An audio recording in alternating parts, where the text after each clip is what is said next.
ایک مرتبہ حضور اکرم صلی اللہ علیہ وسلم حجر شریف سے مسجد نبوی میں تشریف لائے. کچھ صحابہ ایک کونے میں بیٹھے ہوئے تھے. کیا کر رہے ہیں؟ نحمد اللہ ونشکرہ علی نعمت الاسلام. اللہ نے جو ہم کو اسلام کی نعمت دی، ہم اس پر اللہ کا شکر ادا کر رہے ہیں.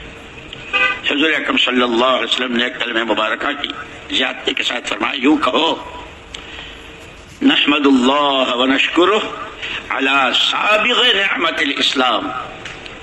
اسلام کی مکمل نعمت کہ زندگی کا کوئی شعبہ تشنا نہیں، خالی نہیں، ہر جگہ اسلام کی رہبری ملے گی.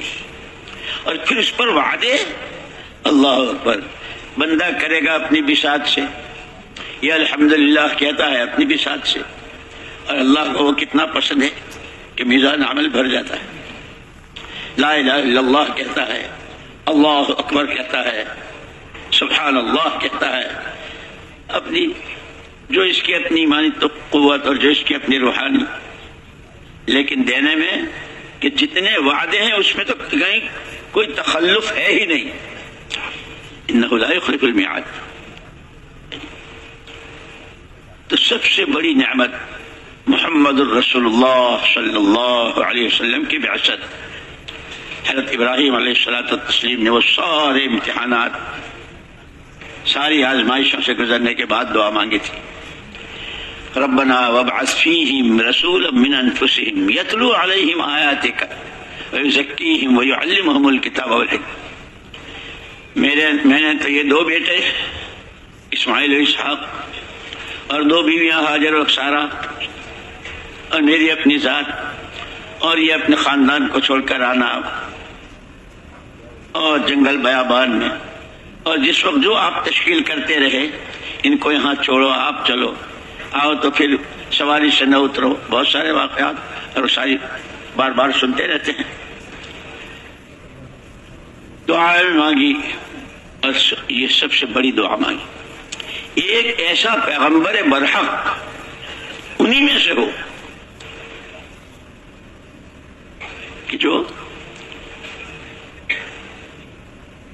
انہیں ایمان کی دعوت کی، ہر ایک کو تیری ذات سے جوڑنے کی آواز لگاتا رہے، اور اس آواز کے لگانے والے پیدا ہوتے رہیں. اس کی ترتیب ہر ایک کا تزکیہ، جتنی گندگیاں ہیں، کبر کی، نخوت کی، حسد کی، جھوٹ کی، غیبتوں کی، تہمتوں کی، الزامات کی، بدگمانیوں کی، ان سب سے پاک.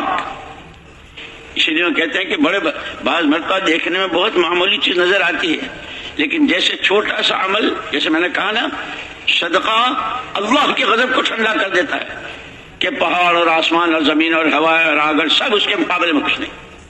ایسے بعض دفعے کی بہت معمولی غلطی اور گناہ کہ بڑی بڑی مصیبتوں کے دروازے کھلواتا ہے. یا ایھا الذین آمنوا اجتنبوا کثیرا من الظن ان بعض الظن اثم ولا تجسسوا ولا یغتب بعضکم بعضا. ایمان والو، بدگمانیوں سے بچو، کسی کے پیچھے پڑنے اور کسی کی جاسوسی تجسس سے، کہ یہ چیزیں غیبت تک پہنچاتی ہے جو بدکاری اور زناکاری سے بدتر ہے. یہ شیطان بہت گھاگ ہے. مسجد میں بیٹھ کے کرواتا ہے، تعلیم کے حلقے سے فارغ ہوئے اور 2 نے تیسرے کی گردن ناپنی شروع کر دی. اسی لیے بہت چوکنے رہنے کی ضرورت ہے. اس لیے جیسے تاجروں کے یہاں جمع ادھر دونوں کا کھاتا ہوتا ہے نا، اور ہمارے دائیں بائیں دونوں لکھنے والے ہوتے ہیں، دائیں میں کیا آ رہا ہے، بائیں میں کیا جا رہا ہے. اسے ایک مرتبہ حضرت عمر فاروق رضی اللہ تعالیٰ عنہ گھر سے تشریف لائے. کچھ لوگ بیٹھے ہوئے تھے. تو میں قرآن کی وہ آیت بتاؤں کہ جو آدمی اس کا اہتمام کر لے سیدھا جنت میں، کہ اس کے جنت میں جانے میں صرف مرنے کا انتظار ہے. امیر المومنین ضرور بتائیے. فرمایا آیت الکرسی جو نماز کے بعد اہتمام سے پڑھتا ہے. فرمایا ایسی آیت بتاؤں کہ آدمی ہر وقت فکر مند رہے؟ امیر المومنین نے ضرور بتائیے. فرمایا فمن يعمل مثقال ذرة خيرا يره ومن يعمل مثقال ذرة شرا يره. ذرے کے برابر کا عمل خیر یا عمل شر آنکھوں سے دکھائی دے گا، جس پر چیخ اٹھیں گے مال هذا الکتاب.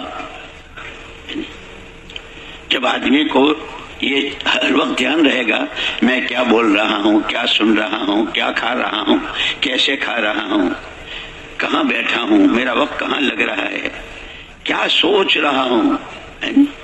جب آدمی کو یہ فکر رہے گا تو آدمی برابر جیسے ہر ایک نفع چاہتا ہے کہ جمع کا کھاتا ہی بڑھتا رہے. ایسی آیت بتاؤں کہ کہیں مایوسی نہ ہو جائے.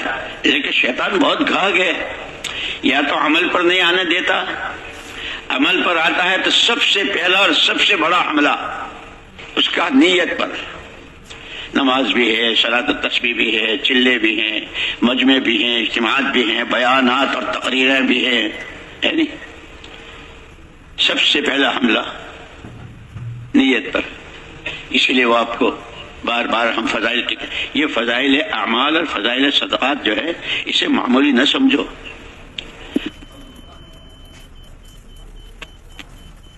جنت کے اعلیٰ سے اعلیٰ درجات نصیب فرمائے. ہر طرح کا مجموعہ، فضائل نماز، فضائل قرآن، فضائل تبلیغ، فضائل ذکر، ایک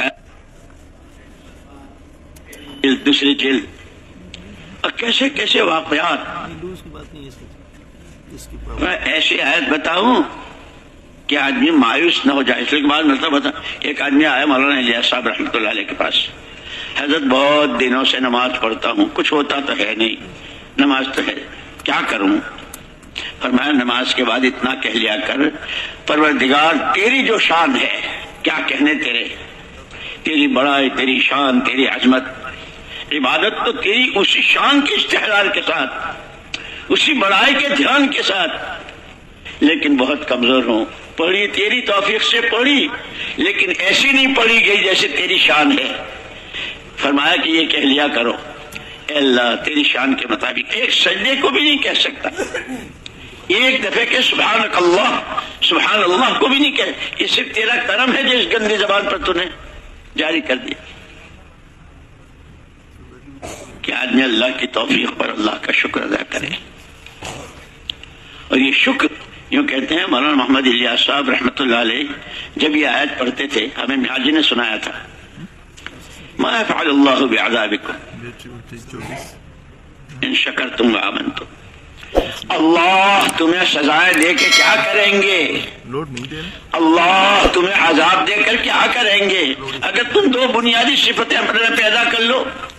ایمان اللہ کی ذات صفات پر، اللہ ہے، کوئی نہیں، اور وہ اپنی تمام اسماء حسنہ کے ساتھ، تمام صفاتی ناموں کے ساتھ، اللہ اپنی قدرت کاملہ کے ساتھ صمد ہے، بے نیاز ہے، کہیں سے کہیں کسی شکل کا پابند نہیں. اور درخت کا پتا ہو یا ریت کا ذرہ، پانی کا قطرہ یا ہوا کی لہر ہو، وہ اس کی پابند ہے. اسی لیے یہ ہمارا جو کام ہے نا بہت سیدھا سادہ، ہر ایک ان عملوں کو کرے اور اپنی ذات سے کرتے ہوئے، انفرادی معمولات، اجتماعی اعمال، اور اپنی ذات سے کرتے ہوئے اپنی نیتوں کا استحضار کہ اللہ کے لیے یکسوئی کے ساتھ، تواضع کے ساتھ، ہر ایک کا بھلا چاہتے ہوئے